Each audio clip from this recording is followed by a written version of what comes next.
गुरुजी के दो चेला थे, ध्यान से सुनो। एक गुरुजी के दो चेला थे। गुरुजी ने सख्त आदेश दिया था, बेटा किसी भी स्त्री का स्पर्श नहीं करना, भिक्षा मांग कर खाना है, राम नाम जपना है और किसी भी स्त्री का स्पर्श भी नहीं करना। दोनों चेला बड़े समझदार थे। उनमें एक चेला बड़ा सीनियर था, पुराना था, और एक चेला अभी साल 2 साल की भर्ती थी, बहुत नया था, नया नया सन्यास लिया। और दूसरा वाला था पुराना सन्यासी था, वो ज्ञानी भी था। रहते रहते भाई सीनियर तो सीनियर ही होगा। गुरुजी ने दोनों को कहा, जाओ आज फलाने गांव से भिक्षा लाओ। तो सीनियर और जूनियर सन्यासी दोनों चले, भिक्षा मांगने गए। कहा गुरुजी ने किसी स्त्री का स्पर्श ना करना। दोनों गए। अचानक बारिश का मौसम था, तेज बारिश हुई तो नदी में बाढ़ आ गई, अधिक पानी आ गया। ये दोनों नदी पार करके उस तरफ जा रहे थे गांव में, पर पानी ज्यादा होने के कारण कोई नाव वाव थी नहीं, व्यवस्था थी नहीं। एक स्त्री आ गई, जवान लड़की थी, सुंदर थी। उस स्त्री ने कहा, हमें पार लगा दो, हमें घर जाना जरूरी है, हम यहां कहां रहेंगे, हमें उस पार कर दो।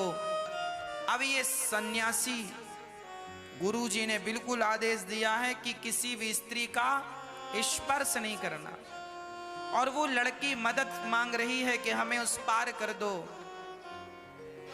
दोनों भिक्षा लेकर वापस आ रहे थे, अभी अभी दोनों नदी को पार करके आए हैं, और इस पार आए तो एक लड़की मिल गई, बोले हमें उस पार कर दो, हमारा गांव है, रात हम कहाँ रहेंगे, सूर्य ढलने वाला है, कहाँ जाएंगे हम, हमारा कोई सहारा बन जाए। वो लड़की हाथ जोड़ने लगी तो जो सीनियर वाला साधु था उसने कहा जूनियर साधु से, सुनो गुरुजी ने मना किया है किसी भी स्त्री का स्पर्श नहीं करना। पर जूनियर साधु को लगा ना, ये स्त्री हमें मदद के लिए पुकार रही है, और इंसानियत के नाते परमार्थ के लिए तो साधु का शरीर होता है, हमें इसकी मदद करनी चाहिए। साधु ने उस लड़की को अपने कंधे पर बिठाया और कंधे पर बिठाकर नदी पार कराया। जहां तैरने की जरूरत थी सो तैरा, जहां चलने की जरूरत थी सो चल करके लड़की को उस पार किया। बड़ी जवान बड़ी सुंदर लड़की थी, वो लड़की पार हो गई।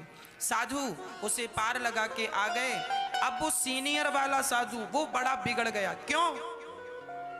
गुरुजी ने मना किया था किसी स्त्री को स्पर्श नहीं करना। अब वो सीनियर साधु उससे अलग अलग चले, बोले हम तुझे छुएंगे नहीं, तूने पराई स्त्री को छू लिया, हम तुझे छुएंगे नहीं, स्पर्श नहीं करेंगे तेरा। और वो जूनियर साधु लड़की को पार करके वो अपना भगवान के चिंतन में खो गया। वो भगवान का चिंतन कर रहा है और ये सीनियर साधु वो लड़की का चिंतन कर रहा। उसको बिठाया, उसको कंधे पे, उसको कंधे पे, यहां कंधे पे, यहां। दोनों गुरुजी के पास आए। सीनियर साधु की आंखें लाल लाल थी। गुरुजी ने कहा क्यों, क्या हुआ? बोले गुरुजी जिस बात का डर था वही हुआ। क्या डर था? आपने मना किया था किसी स्त्री को हाथ नहीं लगाना। हाँ हमने मना किया था, और इसने आज एक स्त्री को कंधे पर बिठाया और पार लगाया। मैंने देखा गुरुजी। गुरुजी ने पूछा सन्यासी से, जूनियर से, क्यों? ये ठीक कह रहा है कि वो भगवान का ध्यान करने में इतना मस्त था कि गुरुजी क्या कह रहे हैं थोड़ा सुनाई कम पड़ा। गुरुजी ने उसे हिलाया, ए भाई उठ। ध्यान मग्न था, चलते फिरते ध्यान लग जाता था। गुरुजी ने कहा क्यों, ये सच कह रहा है? गुरुजी हमने नहीं सुना, क्या कहा? इन्होंने कहा कि ये किसी लड़की को तुमने पार लगाया है। वो साधु भगवान के चिंतन में इतना खो गया कि वो भूल गया कि उसने किसी लड़की की मदद की है। कहते हैं किसी के साथ भला करो, इस हाथ से दान दो तो इस हाथ को भी पता ना चले। किसी के साथ भला करो तो भला करती भूल जाओ कि तुमने किसी के साथ भला किया। और आज के लोग कहते हैं गुरुजी हमने तो उनके साथ भला किया, वो हमारे साथ बुरा करते हैं। अरे भैया, तुम सबके साथ भला करो और भला करके जल्दी से भूल जाओ। तुम्हें याद है इसलिए तुम्हें दुख होता है। और वो साधु ना बिल्कुल पक्का साधु था, भूल गया कि हमने किसी लड़की को पार लगाया, पर याद दिलाया, हाँ हाँ हाँ गुरुजी अभी घंटे भर पहले हमने एक लड़की को पार लगाया है। अब वो सीनियर साधु बोले गुरुजी कंधे पर बिठाया था इसने, कंधे मैंने देखा है। जूनियर साधु ने कहा गुरुजी मैंने तो घंटे भर पहले ही उसे अपने कंधे से उतार दिया, पर मेरे ये भैया जो हैं ये अभी तक उसे अपने कंधे पे ही बिठाए। मैंने तो उसका चिंतन छोड़ दिया और ये अभी तक उसी के चिंतन में। इसने छुआ नहीं, इसने उस लड़की को छुआ नहीं, पर चिंतन मेरे से ज्यादा किया उस लड़की का। और मैंने उसे छुआ पर मैंने एक रत्ती उसका चिंतन। बस मेरी माँ, एक पकड़ना होता है शरीर से, एक पकड़ना होता है मन से।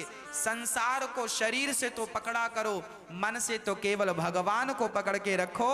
संसार को जैसे किताब, ये देखिए ये किताब बुक है, पुस्तक।